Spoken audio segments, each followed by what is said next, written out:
Michael Franzese grew up as the son of the notorious underboss of New York's infamous Colombo crime family. He lived a life of power, luxury, and violence until an innocent young woman walked into Michael's life. Her beauty captivated him, and her faith in God brought him home. Come along on Michael's journey from mob to prison to brave new life. It's a story with a powerful lesson. No one is so bad that they can't be forgiven. Please give a warm Harvest welcome to Michael Franzese.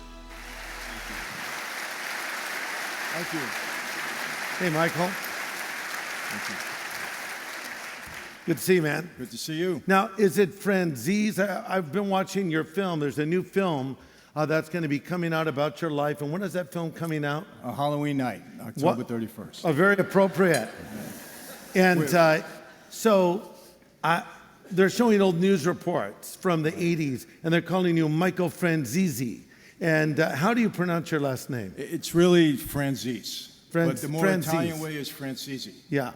So either way is good. Forget about it. Forget about it. Yeah. Everybody wants me to say that all the time. Man. We just like the way you say it. You say it with authenticity. Yeah, well, let me tell you a little bit about Michael if you've never heard his story. This guy has one of the most amazing stories I've ever heard. And the reason we brought him here today is just so you can hear an amazing testimony. But also, I'm going to interview Michael at the Crusade this year on Friday night, August 15th. So a lot of people are going to hear it.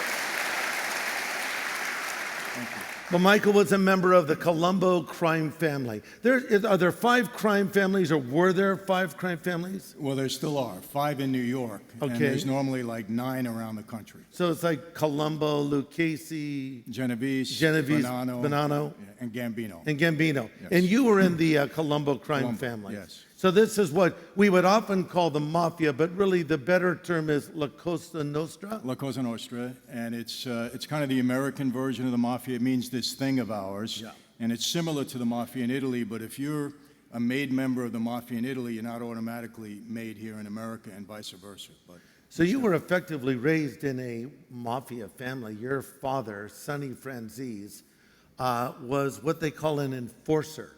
What is an enforcer in the mob? well, there's different levels of involvement in that life, and my dad was one of the guys that did the heavy work. I mean, that's how he kind of made his reputation, and unfortunately, a lot of times it was violent, but he was known originally as an enforcer, and then he rose to the position of underboss. Yeah. He was underboss to Joe Colombo. So that's sort of second in command. Yes. In a La Cosa Nostra infrastructure. And he actually has been a part of what you call this life of ours, right? Yes. For 65 years.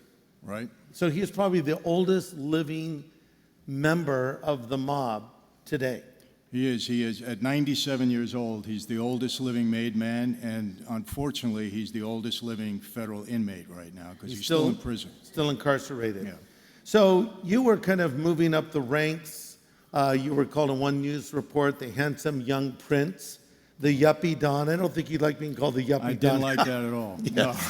But it was the 80s, and so there you were young, you were called the Prince of the Mafia, you were in Fortune magazine's top mob bosses, you were number 18, I think John Gotti was on that list as well. Right, John was number 13 at that. And you were the youngest on the list. So you were raised in this culture. In fact, you didn't understand fully what your dad did for a living. You just looked up to your father like any son would. But when he came to the baseball games, he came with an entourage. Tell us what it was like when Sonny Franzese came to the baseball game of Michael Franzese. Well, my dad was always very supportive. I was a jock in school, and my dad would never miss a game, no matter what he was doing. Mob business, legit business, he'd show up. And baseball was really my sport, so this happened so often. I'd be playing baseball, I'd be up to bat, and I would look at a corner of my eye, here comes Dad. He'd always drive up in a big black Cadillac or a black Lincoln, that's the car he drove, and he'd always come late, so he never went into the parking lot. He'd always pull right up to the field. Right. And, he gets out of the car, always dressed sharp in his suit. My dad would never dress any other way, always had 5 or 6 guys with him. And so they'd get out of the car, start walking onto the field, and Greg, I'm telling you, the umpire took one look at that crew and would never call strike 3 on me when he saw that. I used to say, hey, Dad, you're very good for my batting average. I played football. Nobody would tackle me when he was in the stands. I always say it's good to have a dad in the mob when you play sports. Oh, boy. That is funny. So you grew up idolizing your father, and then when he was arrested, you thought he was framed. You thought he was innocent. And there came a point in your life where you decided you wanted to, I don't know if we'd say join the family business, but you decided you wanted to become a made man. How old were you when that happened, and what prompted you to want to enter this life? Well, my dad was, arrested, indicted, and tried for conspiracy to rob banks. He was supposedly masterminded a nationwide string of bank robberies. And I was a pre-med student at Harvest University at that time. My dad did not want me to be into this life. But when he got a 50-year sentence, he was 50 when he went in. I figured he would die in prison. So Joe Colombo was the boss, and he got very close to me. He kind of took me under his wing. Joe Colombo of the Colombo crime family, who you grew up knowing as an uncle, not as a mob boss, but That's it was right. like Uncle. It's like Uncle Joe. Uncle Joe. Yeah. And so he kind of took me under his wing when Dad went away. And, I was very influenced by a lot of the guys. And I went to see my dad in prison. We were in Leavenworth visiting room, and I said, Dad, if I don't get out on the street and help you out, you're going to die in here. And he was upset, but he knew my mind was made up. I had lost interest in school, and he said, son, if you're going to be on the street, I want you to do it the right way. And in his mind, the right way was to become a member of his life. So at that point, he proposed me for membership in the family. Your dad did ask you a question, though. He asked you a question if you were prepared to do something. What was that question? Well, it was funny because, Greg, in that life, you're not supposed to talk about the life to anybody outside of that life, and my dad wouldn't violate that policy even with me. He just asked me one question, and it kind of surprised me. He said, if you ever had to kill anybody, would you be able to do it? And I never had that question proposed to me, but I thought about it for a minute, and I said, Dad, under the right circumstances, I think I can do it.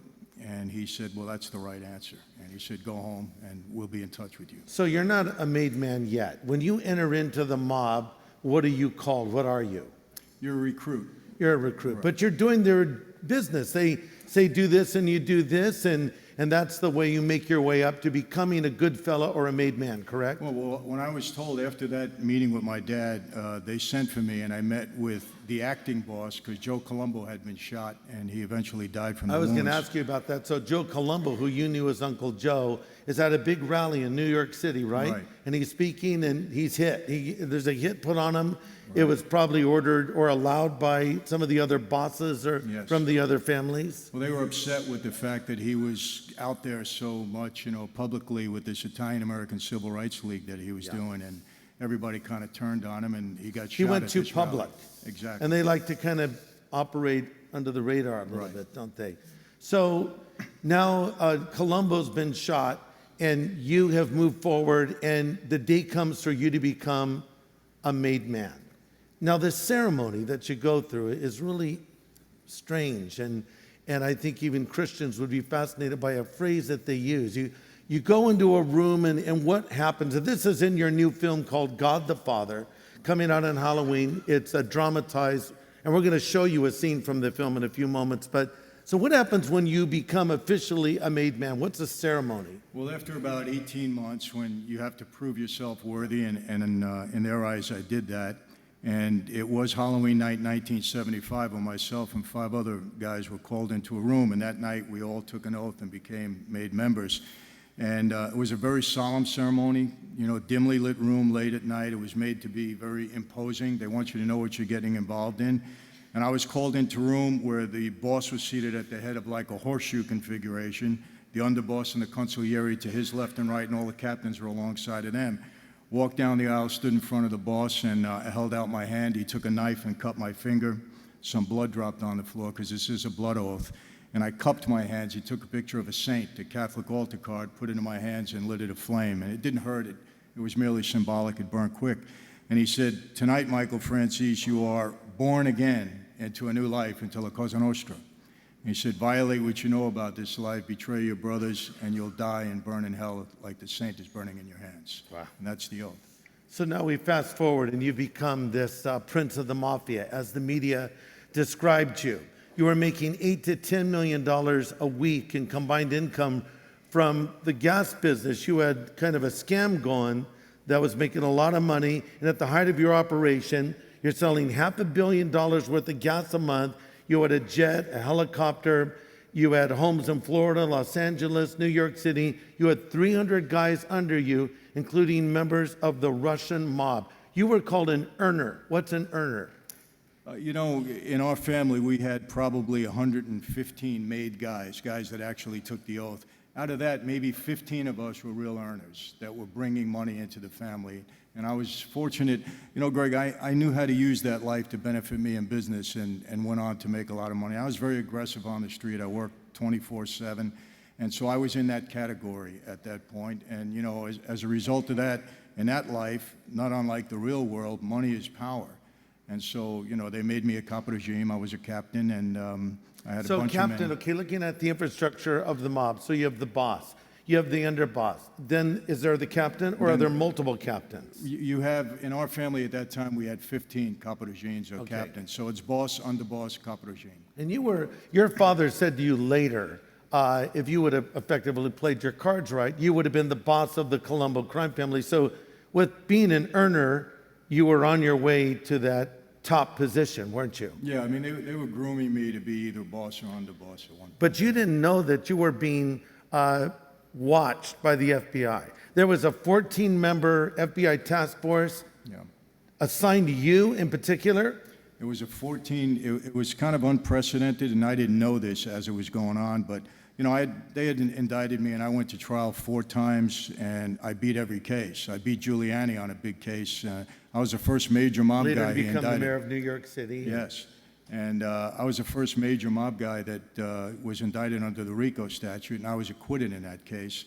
And so RICO statute stands for what? R-I-C-O. It was a Racketeering, Influence, Corrupt Organization And that's Act. in many ways how they really crippled the mob. Oh, Greg, they were indicting everybody for racketeering, and the sentences, 50 years, 100 years. Right. I mean, in the courtroom, when I was getting arraigned on that charge, Rudy Giuliani was there. And he came to me, and he stood toe-to-toe, and he said, if I convict you on this case, Michael, you're going to get double what your father got. I'm giving you 100 years. And I'll never forget, I said, hey, Rudy, bring it on. Beat your guys 4 times already. Let's go for round 5. And I got to tell you, that's the dumbest thing you could ever do. They don't need more incentive to come after you, but fortunately, after a 7-month trial, I was acquitted in that case. I was a lead defendant. Some of my co-defendants were convicted. They got 30 years and up. If I lose that case, I'm done. But your day was still coming, wasn't it? You were going Yes. to be convicted and sent to prison. But I want to go now to your film for a moment, because there's a scene where you were so successful, you were such an earner, that some of the bosses are suspicious, like, what's Franzese up to? And so you're called to this mysterious meeting, and we're going to look at the screen right now, and we're going to bring down the big screen. And this is a scene from Michael's upcoming film called God the Father, where you're called into a meeting to be challenged for what you're up to at this point in your life.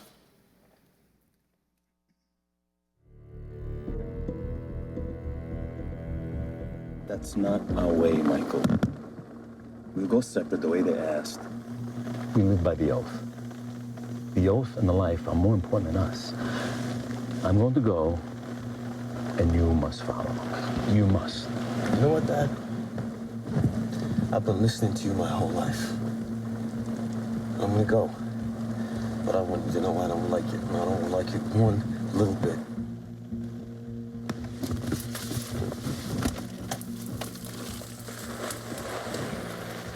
I get a call a little later on from Jimmy Angelina, another captain in the family. He says, meet me on 18th Avenue in Brooklyn. He says, be there at 11 o'clock or so, around there. I said, all right. I drive in from Long Island, and I meet him on 18th Avenue in this spot that we had designated. And he said, park your car, drive with me. And we start to drive, and I'm waiting for Jimmy to tell me something. Now, I know Jimmy all my life, my whole life. We were captains together. And he's kind of stoic that night, you know, and I'm waiting for him to talk to me, tell me about this meeting, what's going on. He don't say a word. I get out of the car, and I'll never forget, it was probably a 30-yard walk to this basement we had to enter. And that was either the longest or the shortest walk of my life, because I really believed that that could have been the last moments of my life. I didn't know what was going to happen when I got on the other side of that door. That night became so vivid to me, and I started to pray. I didn't have any relationship with God at all, but I realized something. When you think you're going to meet your Maker, you start to pray. And we get to the door. My knees were weak, my heart pounding, you know, through my chest. And I didn't want to show them that I was afraid. You know, why didn't I cut and run? I don't know. I'm walking in, I remember, your perception is your reality, and unfortunately, I've been through this before with other people. It's part of the life. But I'm looking around at the setup. Who's to my left? Who's to my right? Come in.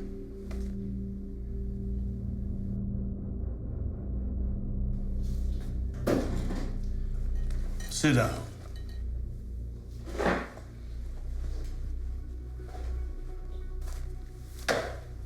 I've given you the exact percentage I promised, and I've generated that money myself. And I've shared it very generously.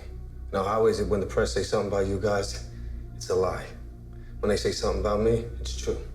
Come on. Not according to your father. You should have never got my father involved in this. He doesn't know my operation. I protected him for his own good.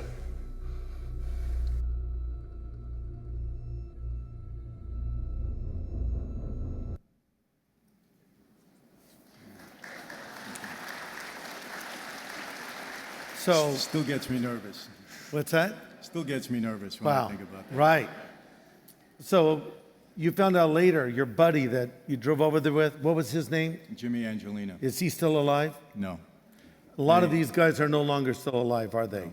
You know, Greg, one of the unfortunate parts about that life is that you're in trouble, you don't really know it. Your best friend walks you into a room, you don't walk out again. And unfortunately, you know, I've seen that in my life. And Jimmy Angelina, who I knew all my life, was a captain with me.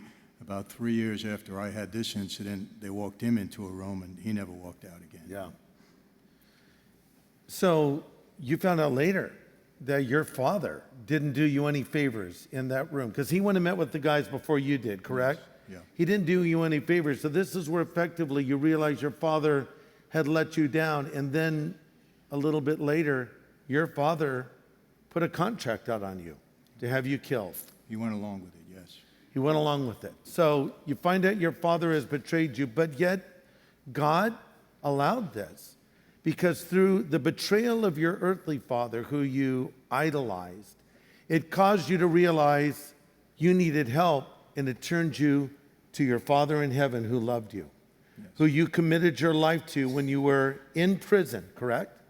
Yeah, you know, Greg, it's amazing how God works, and obviously now, ever since I accepted the Lord and my faith in the last 20 years, I realized that we go through this process, and I idolized my dad, and I was so much a product of that life that this incident happened really before I came to Christ, but I know God had to use that incident to break that tie that I had with my father, because I realized if my own father can betray me, what kind of life really is this? Yeah. And but God used that incident years later to, like I said, to break that tie, and made me realize that really the only person in life we can really rely on 100%, who'll never let us down, is God. That's right. Yeah. So you're in a prison cell. Guard gives you a Bible. Yeah. You don't want to read that Bible. Threw it against the wall. Yeah. But then you picked it up later, and you opened it up, and a verse jumped out at you. Because here you're thinking, how can I live? What's my future? And a verse jumped out from the Bible to you. What was that verse? Yeah, I mean, I was destroyed that night. So much had gone on, and I figured that was it. I was going to lose everything that I had. And I opened it up to the book of Proverbs. Now, I'd never read the Bible before. I grew up a Catholic. In Catholic school, you don't read the Bible. You read the catechism. You know, the priest reads the Bible. So I opened it up, and I opened it Proverbs, and, you know, I started reading it. I said, wow, this book is brilliant. And, you know, I'm a pretty analytical guy. You know, you're on the street. You don't buy into things too easy. I always say, they're not selling me to Brooklyn Bridge when I'm paying attention. And I start to read Proverbs, and I said, man, this book is brilliant.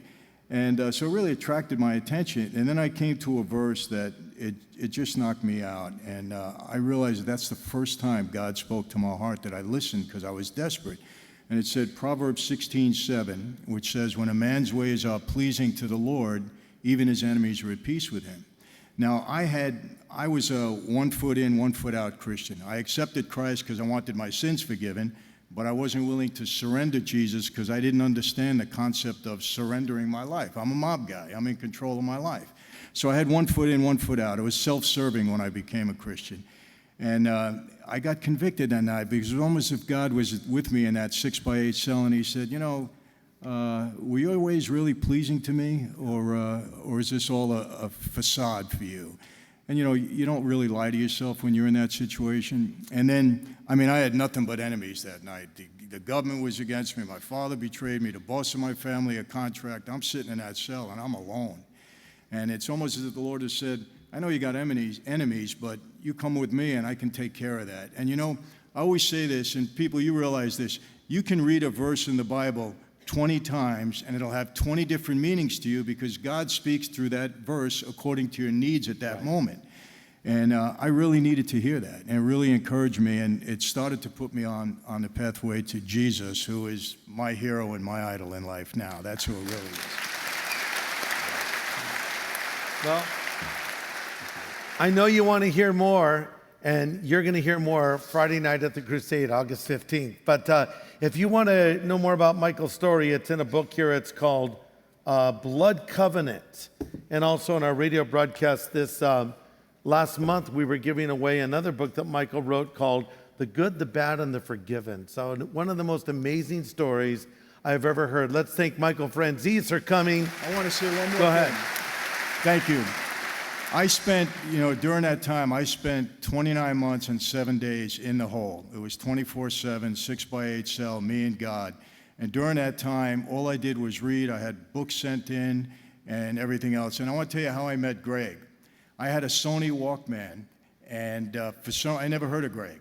But I started to listen to the radio, and his broadcast came on. And I've said this, from the time I got out of prison, I wanted to meet him because that soothing voice, the way he interpreted Scripture, Greg brought me so much closer to the Lord during those 3 years.